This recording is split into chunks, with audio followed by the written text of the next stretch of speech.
Well, the Disc Golf Pro Tour has just concluded the first ever PDGA major in Estonia and prepares for the first ever World Championship in Europe. There's more than just European disc golf coverage available to us here watching from the States. So let's see if they can make discs as well as they can run an event. We have 4 discs from Estonian manufacturer Disctroyer, and these are our first impressions. Hey everyone, it's Greg from Six Sided Discs. Estonia is a country of around 1.5 million people in northeastern Europe. It borders Russia to the east, the Gulf of Finland to the north, the Baltic Sea to the west, and Latvia to the south. In the disc golf world, Estonia is famous for a few things. This incredible venue that is the European Disc Golf Festival at the Tallinn Song Festival grounds in the capital, longtime touring pro Albert Bazooka Tom, and of course 2-time world champion Kristen Lett. But Estonia is also making waves in disc golf manufacturing. And as with many newer disc golf manufacturers, Disctroyer has a unique approach to how they market their discs. If you've watched a few of our videos before, you've probably heard us talk about flight numbers and just how useful they may or may not be.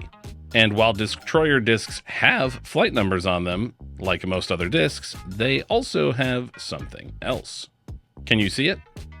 Well, I mean, you definitely see it, but you may not know what it means yet. This stamp design here is not just for looks. It's Disctroyer's own color coding system that explains what the disc is. First, the color of the disc itself indicates what type of disc it is.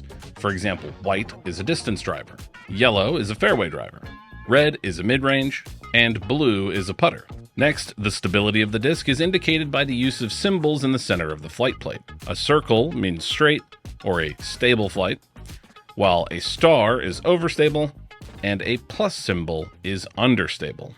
And I'm intrigued by the design choice here, but I'm struggling to understand its exact purpose. Obviously, flight numbers are an imperfect system, but at the same time, I can imagine how it might seem useful to have a simple system to identify overstable, stable, and understable, as well as putter, mid, fairway, or distance driver. But under what circumstances do you need to easily identify these discs?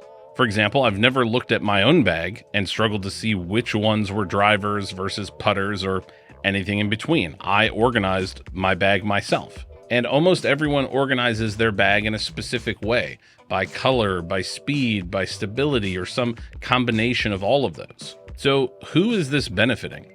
Is it someone shopping for discs on a shelf? Well, in that case, sure, it would be fast to identify from a distance what shelf has putters, mid-ranges, fairways, and distance drivers. But I also think it's pretty easy to identify which disc is which just based on the shape of the rim.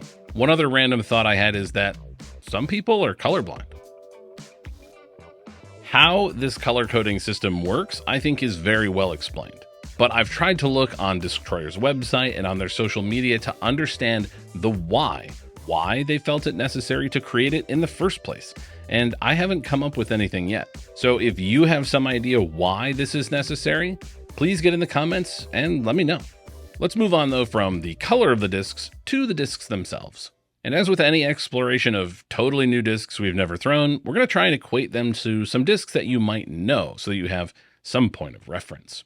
And we'll begin with their putter, the Sparrow. Rated at 3302, or in the language of Disctroyer, Blue Star, the Sparrow is a deep, chunky putter with a big bead built into the design of the wing. At least in terms of shape, it reminds me a lot of the Dynamic Discs Judge. Now, Disctroyer has 3 primary plastic blends: A plastic, B plastic, and AT plastic. A plastic is their primary premium blend and is available in 3 levels of firmness, from soft to medium to hard. B plastic is their putter plastic, which we weren't able to get a hold of for today's test. And finally, AT plastic basically stands for A transparent. It's a mix of their A plastic with a transparent blend. And we have the Sparrow in 2 of those plastics, A soft and A medium. A medium has a pretty similar feel and look to Innova's Star plastic, while A soft adds a lot of flexibility without adding the typical tackiness and grip that usually comes with a softer plastic. And in both of these plastics, the Sparrow flies pretty true to those flight numbers. It has just the right amount of stability, not too overstable that you can't shape shots, but it's also overstable enough that you can rely on it in a slight breeze.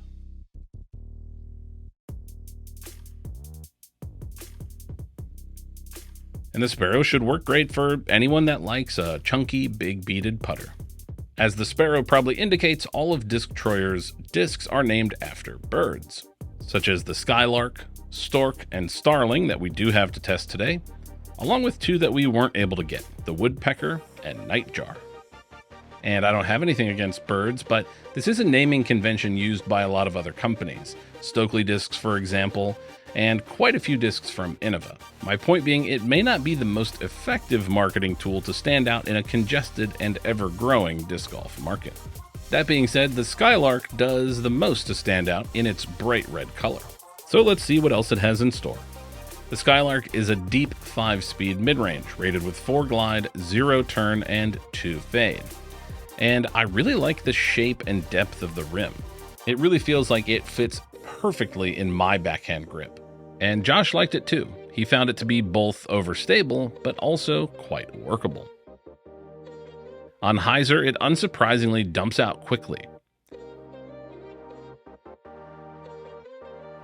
But thrown flat, it can hold a straight line just a bit longer before it fades out.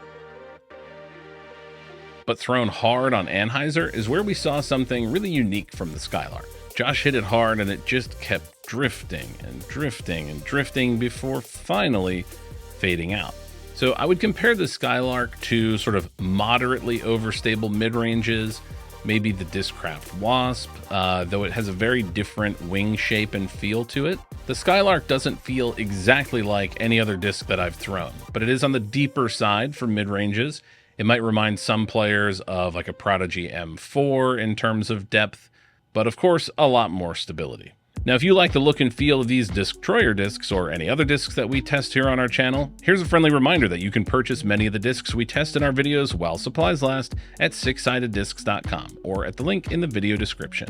But we have a lot more than lightly used discs. In fact, we carry all your favorite brands, mystery boxes, apparel, accessories, and much more. And channel members can get 5, 10, or 20% off all orders from our website as well. So click the join button down below to learn more. All of this helps support the content we create, so thank you very much. Now back to Disctroyer with their fairway driver, the Stork. The Stork is a stable fairway driver, and remember we know this because it's yellow and there's a circle in the center. Or we know it because the flight numbers say 8501, which sometimes means fairly straight. And based on the numbers alone, it sounds like it should fit somewhere between a Discraft Cicada and an Innova T-Bird. Now we have two Storks today, one in their AT plastic in medium stiffness, and one in A hard plastic. And my goodness, is the hard plastic stiff. It has almost no give to it at all. But despite the striking difference in feel between their soft, medium, and hard plastics, we were unable to find any noticeable difference in flight characteristics. Almost as shocking as how firm the hard plastic is just how versatile the Stork was.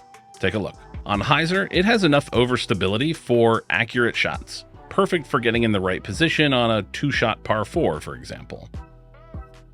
Thrown flat, you can get a slight turn, but it has enough stability to come back late on.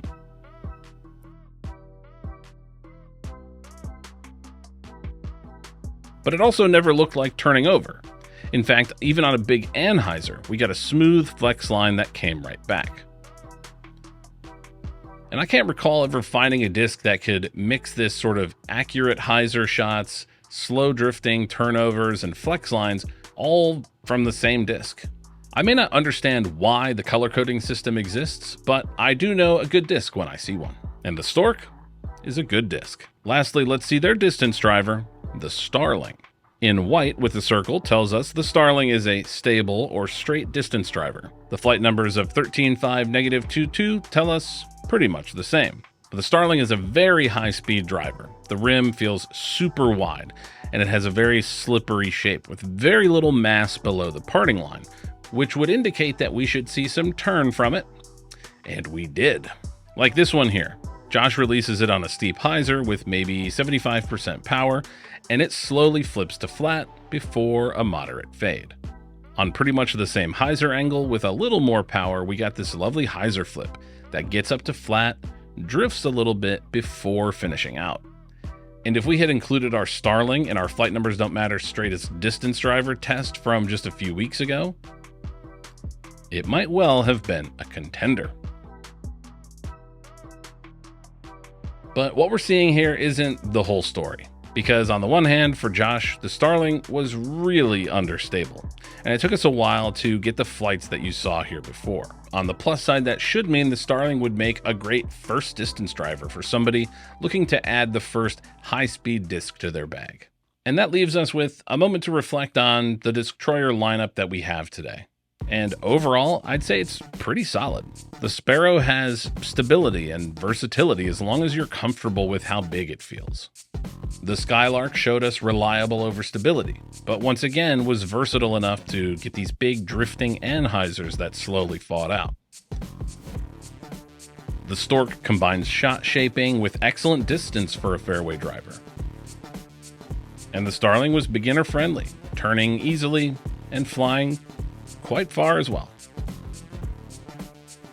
And we've tested less impressive discs, so it's an overall great showing from Disctroyer. However, I think my main issue with this color coding and symbols system is that it gives us even less information about the flight characteristics than flight numbers do.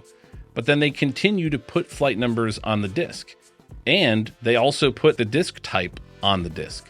So what is this system meant to solve? What is the problem that it's fixing? Is it meant to replace flight numbers? I don't think so. And I'm not sure I've ever really left a first impressions video more uncertain or confused about a brand's approach, marketing, or general information than I am here. But I am absolutely open to changing my mind and my perspective on that. So if anyone can help me better understand what's going on with Disctroyer, please get in the comments and let us know. And while you're there, comment below what brands you'd like to see us explore next in our First Impression series. For Six Sided Discs, I'm Greg. We'll see you in the next one. Check, check. All right, here we go. And if we had included the Starling in our straightest distance driver test, on